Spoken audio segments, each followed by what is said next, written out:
हाल ही में आप लोगों ने देखा कि राहुल गांधी जम्मू आए हुए थे और उन्होंने एक भव्य रैली में लोगों को संबोधित भी किया, उनसे बातचीत भी की, कई तरह के बयान भी दिए। और ऐसे में देखने को मिल रहा है कि भारतीय जनता पार्टी उनसे नाराज है। जानेंगे कि आखिर क्या क्या है भारतीय जनता पार्टी की शिकायतें। मेरे साथ इस वक्त सुनील प्रजापति जी मौजूद हैं, जो ओबीसी मोर्चा के प्रेसिडेंट हैं। इनसे जरा जानेंगे कि आखिर क्या क्या नाराजगी है भारतीय जनता पार्टी को। सर, क्या क्या नाराजगी है आपको राहुल गांधी से, क्या दिक्कत क्या हो गई? दिक्कत ये है कि एक इतनी पुरानी पार्टी और उस पार्टी का अध्यक्ष और हमारी जो पार्लियामेंट है, लीडर ऑफ अपोजिशन का नेता, जब जम्मू कश्मीर में आके एक ऐसी बात करेगा, मेरे ख्याल से 2-3 बार आए हैं तो इन्होंने दोनों 3 बार आके यहाँ पर ब्लंडर किया है। और जैसा इन्होंने कल बयान दिया है, मैं कड़े शब्दों में इसकी निंदा करता हूँ, क्योंकि एक हायर पोस्ट पे बैठे व्यक्ति के तरफ ऐसा बयान देना कि वो बाहरी हैं। अब मुझे ये इनसे पूछना है कि बाहरी का मतलब क्या है? क्या वो इटली के होने चाहिए थे? अगर किसी उत्तर प्रदेश का कोई व्यक्ति यहाँ पर एक हेड पोस्ट पे है, एलजी है, तो वो बाहरी कैसे हो सकता है? मैं कड़े शब्दों से इनकी निंदा करता हूं। और मेरा ये भी कहना है कि मैं अगर थोड़ा सा जम्मू कश्मीर के मैं राहुल गांधी जी को कहता हूं कि आपको थोड़ा सा जम्मू कश्मीर का इतिहास पता होना चाहिए और एक थोड़ा सा हमारी सरकार का प्रोटोकॉल देख लीजिए। जैसा कि हमारा जम्मू कश्मीर का इतिहास है, जम्मू कश्मीर में के इतिहास में सबसे पहले हमारे डॉक्टर करण सिंह जी रहे गवर्नर, उसके बाद जो हमारे पूर्व chief justice of Jammu Kashmir थे जानकीनाथ वजीर जी, वो 2 महीने के लिए रहे। और 15 मई 1967 के बाद जितने भी यहाँ पर गवर्नर्स रहे हैं वो दूसरे प्रदेशों से रहे हैं, चाहे वो गिरीश चंद्र सक्सेना जी हो जो 2 बार बने, केवी कृष्ण राव जी हो 2 बार बने, जगमोहन मल्होत्रा जी वो भी 2 बार बने। और उसके बाद आगे सिलसिला चलता रहा, जैसे मुर्मू जी आए, फिर उसके बाद एसके सिन्हा जी आए, सत्यपाल मलिक जी आए, अब मनोज सिन्हा जी आए हैं। तो ये सारे दूसरे प्रदेश, और वैसे भी एक सिस्टम है कि सेम प्रदेश का गवर्नर हमारी किसी भी प्रदेश में नहीं है। दूसरे राज्य से बात रहेगी, सिस्टम की तो चलिए बात रहेगी, पर कहीं ना कहीं ये कहा जा रहा था कि राहुल गांधी ये चाहते हैं कि जम्मू कश्मीर का खुद का कोई आदमी जो है वो यहाँ पर बैठा होना चाहिए था। तो आपको क्या लगता है कि उनका ये सोचना कि जम्मू कश्मीर का कोई खुद का आदमी वहाँ पर ऐसी पोस्ट पे अगर बैठता है तो क्या वो सोचना गलत है?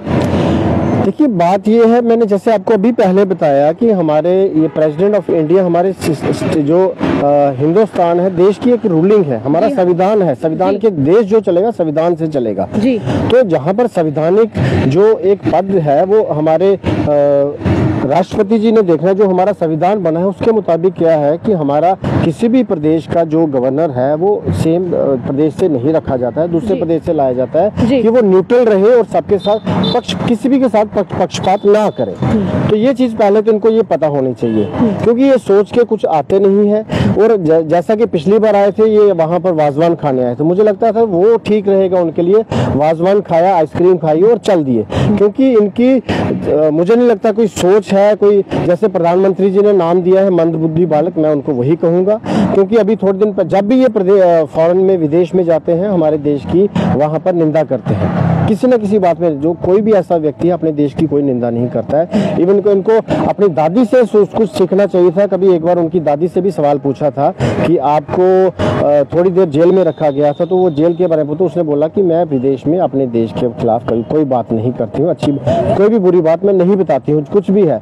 तो वहां से इनको थोड़ी सी सीख लेनी चाहिए थी, लेकिन इन्होंने कुछ सीख ली। जब भी विदेश में जाएंगे हमारे देश की धरती का यहाँ पर विरोध करेंगे। और भी कुछ पिछले दिनों इन्होंने वहां पर गए हैं और इन्होंने बोला है कि जब हमारी सरकार जो है आएगी तो हम लोग क्या करेंगे, वहां पे आरक्षण खत्म कर देंगे। एक तरफ ये पार्लियामेंट में बोलते हैं कि ओबीसी को आरक्षण नहीं मिल रहा है, ओबीसी को हिस्सा नहीं मिल रहा है, और जब विदेश में जाते हैं तो इनकी वहां पे जाके बयान बदल जाते हैं। तो इनका स्टैंड कहाँ पे है, मैं ये पूछना चाहता हूँ आपके माध्यम से कि एक ऐसा व्यक्ति जो इतने बड़े पद पे बैठा है और उसका कोई स्टैंड नहीं है, और जैसा कि उन्होंने अभी उमर अब्दुल्ला जी का बयान आया है कि Rahul Gandhi losing in Jammu Kashmir, Congress is losing in Jammu Kashmir, तो इनका आपस का तालमेल ही नहीं, कोई स्टैंड ही नहीं है। अगर हमारा कोई स्टैंड है भारतीय जनता पार्टी का कि हम जीत रहे हैं, हम सरकार बनाएंगे, वो पहले दिन से था और आखिरी दिन तक रहेगा, हमारी सरकार बनेगी।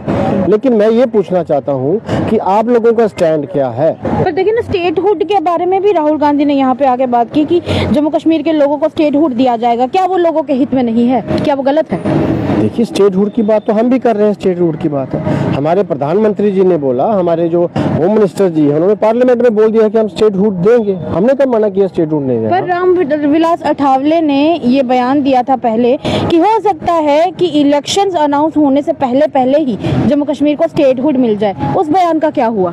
देखिए, वो बयान उनका निजी बयान हो सकता है, हमारी सरकार का बयान है जो हमारे प्रधानमंत्री ने जी ने दिया है, होम मिनिस्टर जी ने दिया है। वो जो बयान है एक जिम्मेदार बयान था वहाँ पर।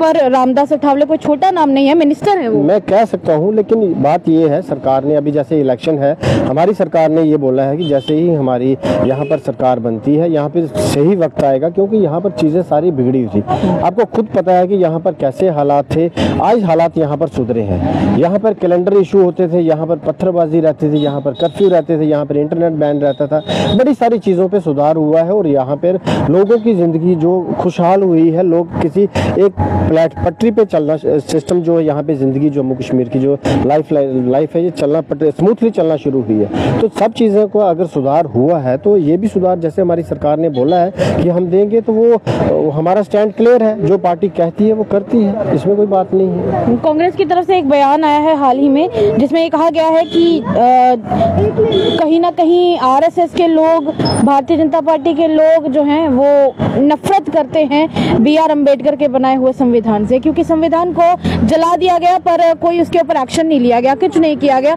चुप रहे सब। देखा, ऐसा नहीं है। हमारी कभी भी हमारी किसी संस्था, जो हमारी स्वयं सेवक संस्था हमारी है, उन्होंने कभी ऐसा कोई बयान नहीं दिया, कोई इसके खिलाफ नहीं है। इवन हमारे प्रधानमंत्री जी ने बोला था कि हम ही हैं जो इसकी रक्षा करते हैं, संविधान की रक्षा करने की हमने कसम खाई है। और जैसा कि पिछले दिनों शोर मचा था बड़ा कि संविधान खतरे में है, संविधान खतरे में, उस पर भी प्रधानमंत्री जी ने बयान दिया था, कैबिनेट मीटिंग की थी कि ऐसा कुछ नहीं है, जितनी देर मैं जिंदा रहूंगा या हमारी पार्टी रहेगी, संविधान को कोई छू नहीं सकता, हम संविधान की रक्षा करने वाले हैं। हम वो नहीं है जो संविधान को जेब में डालकर उसकी बेइज्जती करते हैं, संविधान को जेब में घूमते हैं और कभी कुछ बयान देते हैं, कभी कुछ बयान देते हैं। तो और ये कभी कुछ बयान देना, कभी कुछ बयान देना, क्या क्या दर्शाता क्या है? ये उनकी फ्रस्ट्रेशन है, कंफ्यूजन है। मैं तो समझता हूँ कि उधर से उमर अब्दुल्ला कंफ्यूज है। पहले उन्होंने बोला था कि मैं इलेक्शन नहीं लड़ूंगा, उसके बाद बोला कि मैं इलेक्शन लड़ूंगा, फिर उसके बाद उन्होंने 2 सीटों पे इलेक्शन लड़ना शुरू। अब जो 30 साल से जो पूरा परिवार चीफ मिनिस्टर रहा है, 3 पीढ़ियां रही हैं, और उनको अभी तक ये कॉन्फिडेंस नहीं है कि क्या हम एक सीट पर जीत सकते हैं या नहीं जीत सकते हैं। तो इधर से राहुल गांधी जी कंफ्यूज है,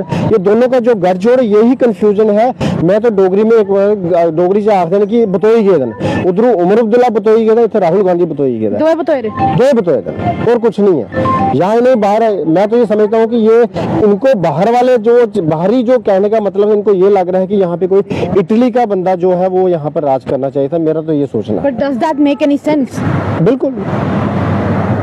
मतलब आप बोल रहे कि इटली का कोई लागे, मतलब है इस बात का कोई मतलब है, कोई सेंस है? मेरा ये कहना है कि जब उनको अपना एक उत्तर प्रदेश का व्यक्ति जो है वो बाहरी लग रहा है, तो फिर उनके दिमाग में यही होगा कि कोई इटली का अपने घर का आना चाहिए था, तो तब वहाँ पे बैठता। जैसा परिवारवाद उनमें है, तो उन्हीं के परिवार का सोच रहे हो कि यहाँ पर बिठा के तो उससे राज करवाएं। इलेक्शन का दौर चल रहा है, थर्ड फेज जो है वो ज्यादा देर नहीं रही है। थर्ड फेज के इलेक्शंस में पोलिंग में ज्यादा समय नहीं है। क्या मैसेज जो है भारतीय जनता पार्टी का रहेगा?